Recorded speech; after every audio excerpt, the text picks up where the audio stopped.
très content de vous retrouver encore, chers abonnés de Pan TV.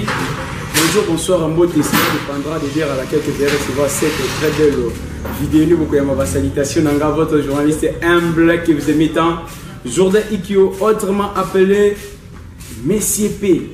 C'est votre mission, cité des recherches Kandé Touloubaka, qui cherche se trouve. Là, je profite déjà de dire un grand merci à mes très chers parents que j'aime beaucoup.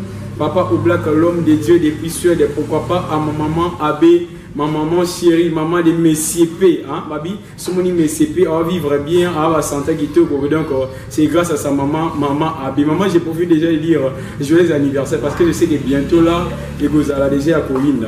Pourquoi pas à toi, mon frère Ephraim, que j'aime beaucoup, les mignons garçons, les filles chéries, les papas au black. Merci à l'équipe technique des Pangi TV, des Pissuels, des Bnoumoutouzana, pour ça que Pangi TV est vivre toujours. Pourquoi pas remercier Gilles Panzou, les grands réalisateurs, grâce à Gilles Panzou, nous avons mange à Kitoko. Merci Gilles Panzou pour nous mange à Kitoko, Ozopé Sangaï, Messie P. Sans oublier mon cordon divin, Kabia, la mère haute, mon coach. Et coach à qualité, Babi Moussa Zatega, yo coach divine. Regarde ton fils aujourd'hui. Azawana déjà, Moussa de Josoko Bakaka. Donc au Kobo Sanaté, si j'oublie, là je dis c'est un péché. De dire un grand merci à l'homme de Dieu, Pasteur Manassé Okito, notre sponsor officiel. Quand tu le campagne TV, tu as la wana kapona koyena magambo kitoko mama malamu o epambolaka peuple de Dieu. Alors qu'on pose question, mais c'est peut-être que hôtel m'a pambaté so telemi oyena mambasika. Mais c'est peut qu'est-ce que tu nous as amené aujourd'hui?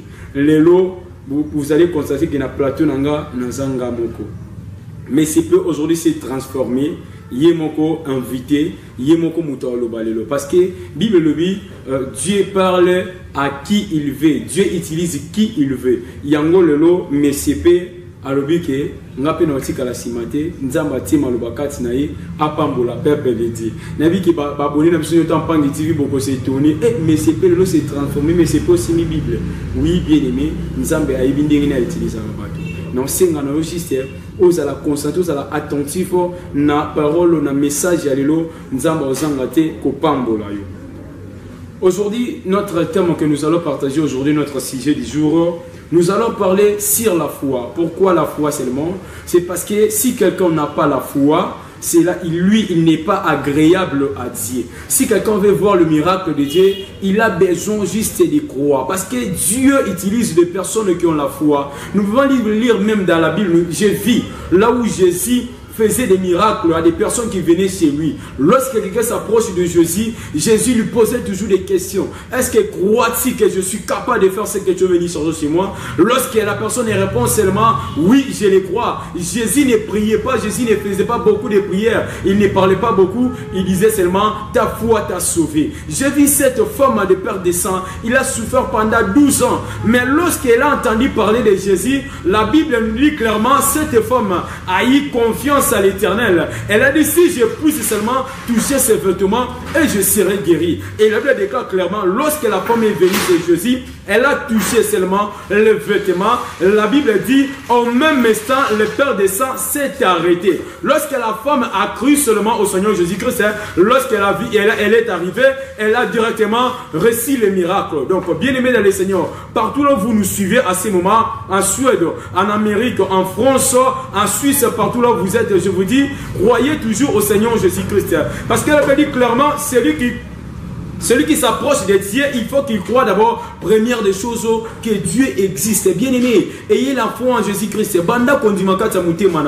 Bien aimé, ne perdez pas la foi. Bien aimé, tu peux manquer l'argent, tu peux manquer les vêtements, tu peux manquer aujourd'hui une bonne femme, tu peux manquer aujourd'hui un bon mari, mais ne manquez pas la foi. Parce que bien aimé, Dieu aime les gens qui ont la foi. Parce que si quelqu'un a la foi, il a Christ à lui. Comme vous êtes là, commencez déjà de croire au Dieu Jésus-Christ. Lorsque vous croyez que Jésus-Christ est le rémunérateur, tout ce qui vous dérange comme la maladie, comme la pauvreté, comme la stérilité, moi je vous dis que ça soit quoi qui vous dérange en ce moment, si vous croyez seulement que Jésus-Christ est notre Seigneur et Sauveur, bien aimé, ta vie sera transformée. Toi qui m'écoutes à ce moment, je ne sais pas ton problème, mais je te demande juste de croire que Jésus-Christ libère. Oh, celui qui me croit à ce moment, que Dieu donne des solutions à ses problèmes. problèmes. Celui qui m'écoute à ces moments, celui qui croit à ce message, que Dieu lui bénit à ces moments. Mais je sais que dans ta vie, tu as des problèmes. Je suis incapable de te toucher là où vous êtes. Ma main est trop courte. Mais je sais, la Bible dit clairement que la main de l'Éternel n'est pas courte pour faire. Là où vous êtes, je te dis maintenant, si tu crois seulement, tu as confiance à ce Dieu que je parle. Jésus-Christ, reçois les miracles au nom de Jésus. Yo moto balobi makamune bana ko simbate, ba itangela ko déjà mikolo ba médecin balobi, ta maladie est incurable. Moi je te dis aujourd'hui, il y a une personne, il y a un maître qui appelle la maladie, il voit la maladie comme un loko moko ya bagie na minute mukia longola kango. Il y a une personne où a longola kasoni. Je sais qu'à ces moments on a problème aux autres tungisa motema na yo, mais je te dis une chose, bien-aimé le Seigneur, ne perdez pas la foi, croyez au Seigneur Jésus-Christ et tu seras sauvé. Aujourd'hui nous allons expliquer c'est quoi la foi, c'est quoi la foi. Les gens parlent seulement dans les églises, moi j'ai la foi. D'autres personnes disent que moi nangana ne loko nzambe. Pasteur, explique le dolinga peto comprend et loko nzambe to lobelaka et loko nzambe ezanini. Parce que beaucoup de serviteurs de Dieu aujourd'hui, vous allez sentir seulement c'est quoi? C'est que Dieu aime. Et la foi en Jésus-Christ comme Seigneur et Sauveur. Le Dieu qui a ressuscité Lazare, la Bible dit clairement, il est le même hier, aujourd'hui et éternellement. Ton problème que tu vois là n'est pas plus grand que le nom de Jésus. La maladie que tu vois là n'est pas plus grand que le nom de Jésus. Mais le nom de Jésus-Christ est plus grand que ta maladie. Bien aimé, laisse-moi te dire, la Bible dit clairement, qui avec ses inquiétudes peut ajouter un jour dans sa vie. Au contraire, lorsque quelqu'un s'inquiète pour sa vie, il enlève un jour dans sa vie. Bien aimé, c'est pour cela que je vous dis, croyez au Seigneur Jésus-Christ. On va lire dans le livre des Hébreux chapitre 11, le verset 1er. Ici, la Bible nous montre la foi. C'est quoi la foi? Beaucoup de personnes confondent la foi. C'est quoi la foi? La Bible nous dit dans le livre des Hébreux chapitre 11, le verset 1er. Si vous avez des Bibles, essayez un peu d'ouvrir vos Bibles.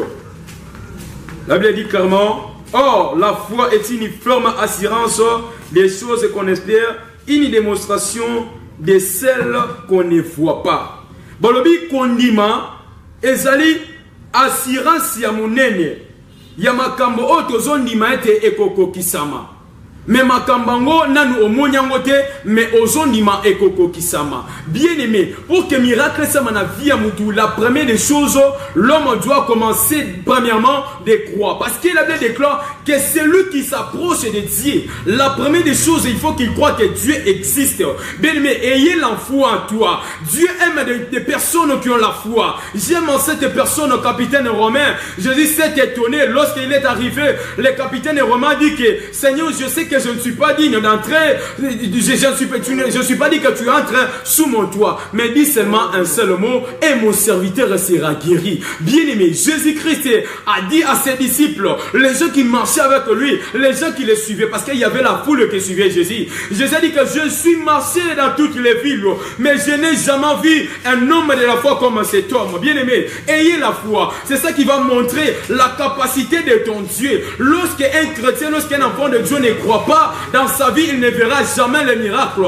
Bien aimé, lorsque tu ne crois pas. Moi, je crois à ces moments que je parle. Si c'est ma parole, ça va rater dans ta vie. Mais si c'est la parole de Dieu, ça ne va pas rater. Croyez au Seigneur Jésus-Christ et tu seras sauvé, toi et ta famille. Oui, bien aimé, comme je dis, croyez au Seigneur Jésus-Christ, tu seras sauvé, toi et ta famille. Bien aimé, quand Dieu parle, pour un temps. Quand Dieu parle, c'est pour exhorter son peuple, c'est pour consoler son peuple. Et la consolation de Jésus, la consolation de notre Dieu, lorsqu'il te console, est pour toute la vie, bien aimé. C'est pour cela que je te dis, toi qui nous suis à ces moments, partout là où vous êtes bien aimé, croyez au Seigneur Jésus-Christ.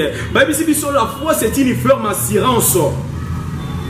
Et ça m'a dit que miracle non bien aimé. Tu n'as pas vu la guérison mais tu crois à la guérison. Tu n'as pas vu l'argent mais que tu crois que Dieu va me donner l'argent. C'est ça la foi. Des choses que tu n'as pas vu mais tu crois que demain c'est ça qu'on dit mayangwana bien aimé. N'attendez pas que on a miracle après le non n'andimi que Yesu Masia pambulaka. N'attendez pas que ça n'ambonga après le non Yesu Masia apesa kambongo. Bien aimé, croyez au Seigneur Jésus-Christ dans la façon aux allez n'andenge message aux écoutez là yo. Et c'est le sang en bête hôpital. Et c'est le sang un problème bien aimé. Je déclare au nom de Jésus la façon que vous êtes en train de croire maintenant. Il y a des choses qui changent dans votre vie. Il y a des données qui vont changer dès maintenant. Croyez seulement que Jésus-Christ a sauvé. Croyez seulement que Jésus-Christ a consolé. Toi qui as des problèmes, on a pas l'arme qui tourne à monter à un moment bien aimé dans soyez bisayo. Croyez à la parole. Croyez à cette parole bien aimé. La parole de Dieu ne sort jamais au hasard. La parole de Dieu ne sort jamais inaperçue comme ça. Lorsque Dieu parle bien aimé, nazoye bisayo et ça n'a pas changé. Tu n'as pas vu l'histoire à Lazare. Marina Marthe déjà babungisaki Elika. Abandaki déjà collé la monnaie qui va commis na souka. Qui va consoler bango. Ba pharisien ba yeba consoler Marina Marthe. Ba moni que Marina Marthe ba ko bazole la ba yeba consoler bango. Mais si kana biso moto mokila ko consoler pour un temps. Lobi ka mutabana ko peso conseil ba ke lisuli ba ne pas batu ani ko seka ba ni ko finga yo. Mais moi je te dis il y a un ami lorsqu'azo consoler yo a changé ka identité, a changé ka donner à longola ka son nyonso. Bien aimé nazo biso na moment zo la na biso. Croyez que Yesu Masia azan nzambe o ko changer likamba vino ka sikoyo. Ezo de pa na ndengo yo so ndimela. Mais maintenant to yake pa nzambe moto na moto yaka na lolenge no ayaki. Moto apesinga mena bien zamba pambola ye. A moto andimi abakisi so mena sengotika nzamba ko gizaso sengo na vina ye. Mais mettons moto akepa nzambe, to yaka biso nyonso tu lolenge moko. To yaka biso nyonso tu okota ka mokolo moko te. Mais bien aimé ezana moto na moto azana mokona ye, ya lipamboli. Wane koma sikoko senga ko ndima moto lengo so ndima.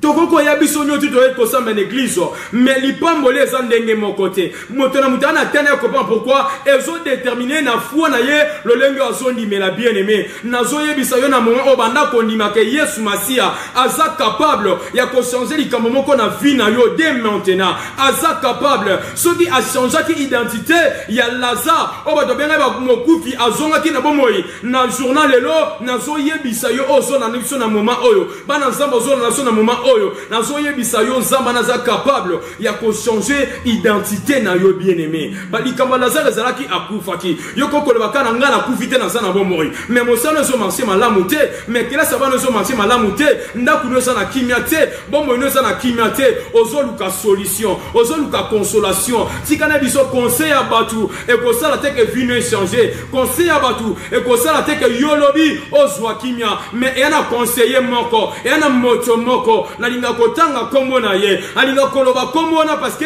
nabi ke kombo na esala ka miracle nalinga koloba kombo na parce que nabi kombo na ekangola katango yaka na vie ya bato a changer ka identité na mona moto moko babenga ke na kombo ya Abraham tango yaka na vie na ye Abraham bongo na kina Abraham na mona ka mwasi moko babenga ka Sarai po azako bota te mais lorsque Seigneur salaka passion na vie na bango mwasi na kombo ya Sarai azwa ki identité ya Sarah bien-aimé tikana yebisa yo nzambe nda konsolaka zana Yesu Masia lokwa nzambe bien-aimé zana Yesu Masia lokwa nzambe yende osala ke vino za la transformer Yesu Masia na posa na elo akute loko moko kana kata vino zaka na posa et loko moko o banda juste ko croire banda kondima bien-aimé notre Dieu est puissant banda kondima Yesu Masia za capable ya ko changer likambo zo le liso na moment oyo banda kondima ke Yesu Masia za capable ya ko longola sonya vina yo na biso tika ba tiola yo tika ba finga yo tika ba lokwa na valeur te mais moi je te dis il y a une personne qui t'avait créé à son image parce qu'il savait très bien ayebi makambo ataka sinayo ayeba ki très bien pourquoi na keli muto azaneli lingi na bien-aimé je te dis que nzamba kela biloko ebele ali akela nzete akela mbisa akela mai mais na tout yangana yo alba qui faisons l'homme à notre image oza image na nzambe nzamba kela te ponyo koma Yesu Masia tino te na mokilipo o souffrir mais moi je te dis Yesu Masia besoin na ye azana poso yo bika ka vimo ko za malamu. Car il a dit à sa parole, bien-aimé, que moi je souhaite, ce que moi je veux, ce que je souhaite, je veux que tu prospères à tous égards et que tu sois en bonne santé. Bien-aimé, on a pas prochain ça me pour na vie na yo. Nzamba na posa to za muta kolela. Nzamba na posa ko za na muta pasi. Muta ko senga. Muta soni. Moto asaka moto akolela kalela tango nyonse pa batu non. Bien aimé nzamba na poso vimoko o eza malamu. Nzamba na posa o vivre vimoko o eza paisible. Yango ne yakufa ki na ngomba ya Golgotha po na ngo bien aimé. Croyez au Seigneur Jésus-Christ. Yo moto ndimé déjà Yesu Masia. Continuez toujours kokoba na kondimela ka Yesu Masia. O ya renouveler ka beauté ne mikolo nyonso. Tika na moment o azola na biso nzamba renouveler beauté na vie na ye. Bien aimé moi je te dis nzamba na posa ya ana posa ya beauté ne te pas pambola yo, ana posa ya entourage ne te pas pambola yo, mais il a besoin juste de ton cœur. O banda kondima lorsque zo banda kondima li pambola sala ki mosika ezo ya pembeni babi la foi c'est une ferme assurance des choses qu'on espère, une démonstration de celles qu'on ne voit pas. Bien aimé banda kondima kelelo atoza na mbeto pita siko na bisio ndima ko oza déjà na guérison et koko kisama bongo. Bible lobi tout ce que vous demanderez en priant, croyez que vous l'avez reçu et vous le verrez s'accomplir. Il n'y a pas un autre verbe que Dieu aime. Dieu aime le verbe croire. Nzambalinga amona motomoko azondima. Tango motomoko azondima zamote sengo. Bien aimé ba ange na lolo bazakane sengo. Nzamba kitisa kankembo ne pa mutuana. Nzamba na pose bien aimé banda kondima. Yeyo banano kondima ne bandeli malamu. Sikana yebisa yo pasi so le kina fia moto e bungi saka motemoni seli. Ndingi mo pe komela ki ba ye kolina nzela e mausi bien aimé. Okoza na oyo on a pas problème comme ko déranger vie na yo mon salaire so simba li souté makambo so marché li souté. Mais moi je te dis une chose, il y a un Dieu qui donne, il y a un Dieu qui transforme, il y a un Dieu qui change l'identité, il s'appelle Jésus. Bien aimé, croyez à ce Dieu. Banda kondimele quand ozo ndima na motema siko atika nzamba pom apambola yo quand bali koloba amen a bien tika Yesu Masia akota likambo na yo quand osimi loboko na mobali yo tiango na motema atika nzambe wana a changé ma comme banako simbate na vie na yo. Bien aimé, nous avons un Dieu capable. Zamba za mopandi na biso. Les premiers na biso moko ba chrétien to zondi maté. To komi sanzambe na biso nzamba lukuta. Yango moni ba chrétien belé lelo bazo changer l'église. Pourquoi? Parce que bazana kondimate bien aimé. Banda kondima que tu as un Dieu. Banda kondima que Yesu Masia akufa na ngomba ya Golgotha pour na yo. Bien aimé, il a déclaré sur la croix il a crié Père, tout est accompli. Si kaso za maloba ensemble accomplissement ça la si et ça la masiko na bon na yo. Yo moto za kina ba problème, yo moto bana kokokate. Moi je déclare maintenant une solution divine. Moi je déclare maintenant une solution. Ozo ute pas Yesu Masia. Papa hôtel ba tuna mokilo zo ke chèque. Ndeko nanga otaki motema na mobalo kanisa ki so zuli bala ndevine bongi. Mais ozuli bala ba promesse zo landa na kaka. Ozi mosama ba promesse zo landa na kaka. Moto po vina eza la transformer. Ana posa mosala malamu te, ana posa ba ami malamu te, mais ana posa Jésus Christ na vina ye parce que Yesu Masia na bongo la ka bien aimé pendant qu'on nimera Yesu Masia. Chers chrétiens, ne perdez pas la foi. Ndeko nanga bungisa nyoso. Ba finga ba tiola lelo, mais ko bwa kanzambo ozoboma na motema te parce que moto abomba ka Yesu Masia na motema na ye, lobi to mona miracle salamaka. Marina Marti babomba ka Jésus, miracle salamaka na vie ndeko na bango. Yepo zo ilanda biso na moment oyo. Toi qui n'écoutes, qui ne suis à ces moments, moi je ne connais pas ton problème, mais je te dis qu'il y a un Dieu qui connaît ton cœur. Il a besoin juste banda kondima. Lorsque zo banda kondima, ozana posa kuta kola libala te. Wana posa kuta ko senga mbongo te. Wana posa kolela pona mosala te. Yo banda ka kondima. Banda kondima kenga na zamu na zele jana mosala. Wana posa libala, wana kondima deja na za deja na libala. Wana posa mbongo, wana kondima deja na za na mbongo. Yaya ozana mosala, me makamozo mansete. Wana kondima ke mosala ko pesa nga salaire. Longola wa terme wana na kenda mosala ka tika na kende. Na fana na ngaka na fana na libala ka tika na fana. Non, banda ko yebisa ensemble. Yo lobi na mokana na Jérémie que je connais les projets que j'ai formés pour vous. Ce sont les projets de bonheur et non les projets de malheur. Bili banda ko lobo maloba kondima na kata vina yo. Lo lengo ozondima e koko notre Dieu est fidèle, notre Dieu est capable. Yesu Masia a se penabato batela kaye motema. Alléluia. pesanga mena bien zamba pambola yo. Pesanga mena bien zamba pambola yo. Quand bandolo ba mena bien bongo tika Yesu Masia a changer makambo moko na vino siko. Ye moto bana ko ka ba douleur quand ozo pesanga mena bien bongo tika Yesu Masia a kota likambo na yo. Bisiko ba pinga to na quartier koza stérile obota kate tika Yesu Masia a peso bana au nom de Jésus-Christ. Bien makambo na zoloba. Ce za makambo nanga e ko rater na vina yo. Mais ce que ça maloba nzambe, ce qui Yesu Masia na sekwisa Lazare, tika nyota vino pe ese quoi. Ce qui Yesu Masia n'arrive na ye, encore donner la femme à perdre de sang, moi ça perd de sang à joie qui guérison, tika pe na vina yo, guérison kota sikoyo au nom de Jésus-Christ. Le bana kondima, zala motone sengo, wana nzamba solo. Croyez bien aimé. Croyez que toi tu as un Dieu. Bana kondima Yesu Masia azanzamba solo. Ana ba projet malamu pona vie na yo et le kozo sala po makama malamu ko tsama na vie na yo ozondi mate que Yesu Masia apesa yo bokondi. Tant on dit que tout pouvoir m'a été donné, je pouvais donner le pouvoir et nimi ko laksa. Nzamba kela mokina liloba. Yo posa capable ya ko kila libala no na maluba. Oza capable ya ko kila kimena na ndako na yo parce que ma comme le dit clairement que tel qu'il est c'est tel que nous sommes. Na moni bi pa yo nzamba ke plus loin azoye bi sa Moïse alors bi voir je te fais tuer devant Pharaon. Nzamba komisa kabiso déjà banzambe. Moto azondi maete nzambe akomisa déjà nzambe na tongo alelo na moment oyo bozola na biso tika nzamba na pambolo sikoyo. Moto azondi make Yesu Masia ta pouvoir kati na ye tika nzamba na pambola yo. Bien mais ndozondi mandozo bana ko déclarer na vie na yo sikoyo. Makambo zo ko kisama. Wana posa prophétie tende konanga. Wana posa tika ke mosala nzamba lo ba pona vie na yo. Yo moko za capable déjà parce que Yesu Masia atia déjà maloba kati na yo. Alléluia. Alléluia. Pesanga mena bien. Alléluia. Alléluia. Kanjo. Bon makambo ko kisama na vie na bien aimé na biso eza silokanté. No epi no lo bon makambo te pona sepeliso bien aimé. Mais moi je te dis des réalités ba façon nzamba lingelaka. Le lengo nzamba se manifestaka. Pour que nzamba se manifeste na vie na yo ya atika no komi tungisama. Oh je pars à la montagne, je pars prier, je pars rechercher Dieu. Non, la Bible dit clairement chercher l'Éternel pendant qu'il se trouve. Oh il est près de toi. Nzamba zalaka déjà pembe na za déjà mopandi na yo. Le problème en est bien aimé on dit makate que tu as un Dieu à côté de toi. Banda ko ndima kenana nzambe moko aza mopanzi nanga. Motoko pa kenana nzambe moko de ça penepe nanga. Akoko matasu ngomba te akolukelunga nzambe. Bien aimé, wa déjà na Yesu Masia lokola nzambe. Banda ko ndima kaka. Bien mais totanga na Bible mona bisiko wapi. Eloko nini eloko so silikisa nzambe. Eloko pesa nzambe kanda watebele bamona miracle te na vie na bango. Eloko nini batu nzamba sepela kanango te. O pesa esilikisa nzambe zanini.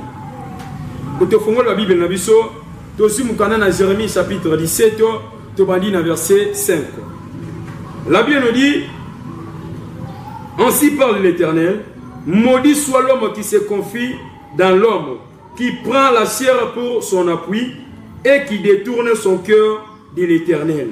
Bible biso malamu biso malamu alla kila mama be moto azotia elika na ye e pa moto mokili ya yo moto zwaka confiance na yo ozotia ngo pa moto na moki ya ba dusala banga soki oncle na biso azate to bikate yenda sala biso to vivre so papa le na biso na azate le ya député to vivre sous non bien aimé tu ne vis pas pour les gens mais tu vis pour Christ tikana yebisa yo moto tia ka motema ne pas moto o pensaka ke yo ko bika pona moto na mokili ma komina nzambe zoloba moto wana aza moto azola kela ma deja mabe ala kela mo mabe moto ko azu motema na ye ataka ngo na epa moto mokili ozu elika na yo ngana tia elika na ngana mo singa moko songolo pakala na tia mo singa na ngana na zwa elika na ngana tia na mo mai moko we na tia elika na nga epa koko na biso moko azalaka quelque part mais bien aimé moi je te dis si tu fais ce genre de choses tu es maudit même si ton mari ce n'est pas lui qui fera que ta vie change même si ta femme ce n'est pas elle qui fera en sorte que ta vie change.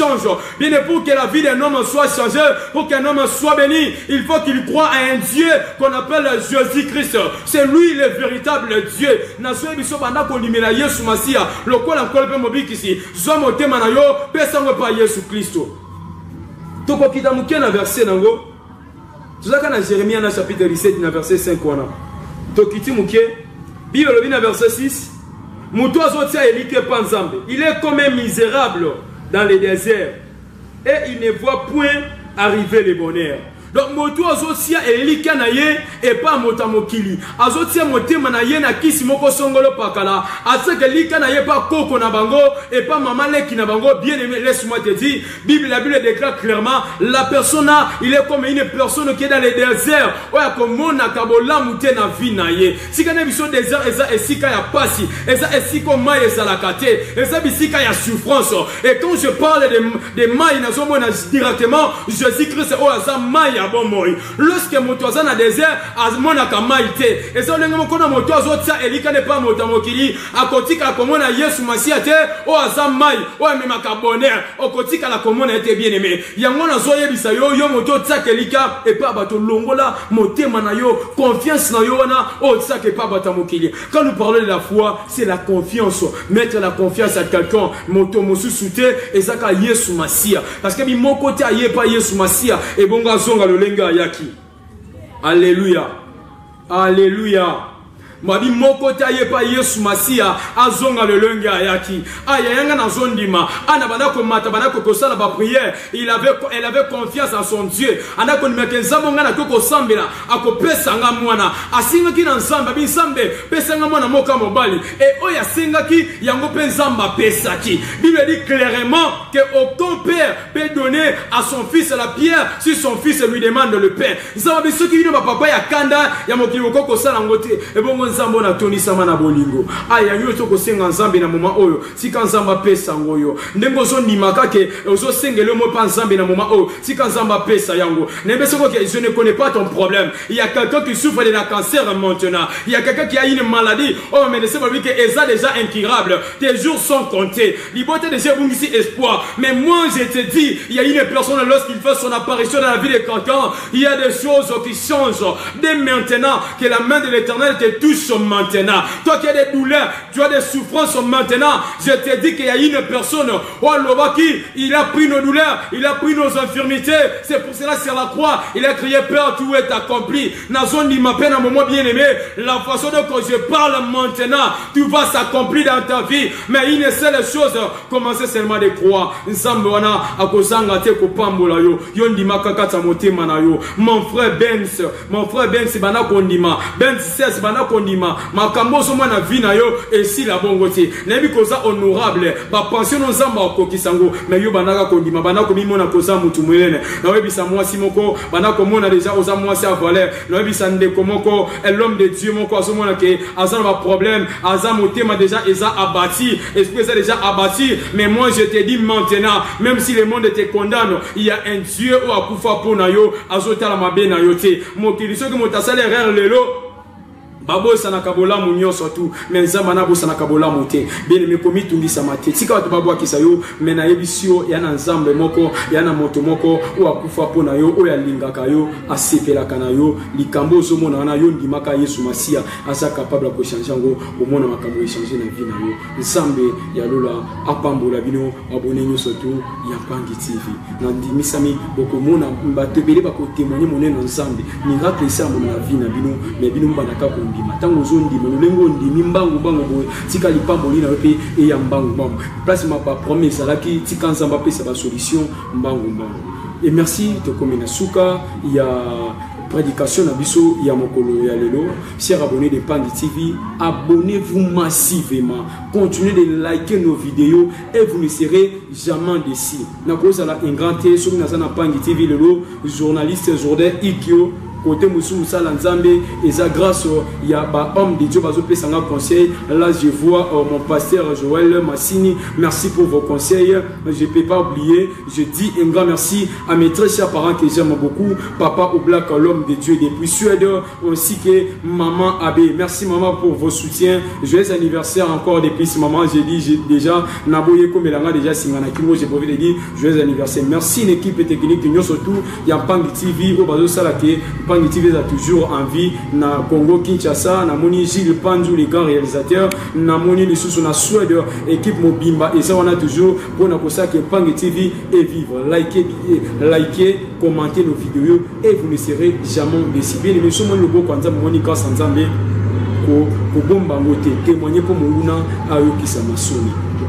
okamwe MCP lelo MCP na limite ezakayo eza MCP nzamba ebinda utilisaka bato lelo nzambe a utilisé MCP na yebike oza déjà ya kopambola ma o andinango kabongo nzambe wana a pambola. Je crois que nous sommes bel et bien à la fin de notre émission d'aujourd'hui. Quant à moi, Jordan Ikyo, je vous dis déjà merci, au revoir, bisous, bye, je vous aime trop.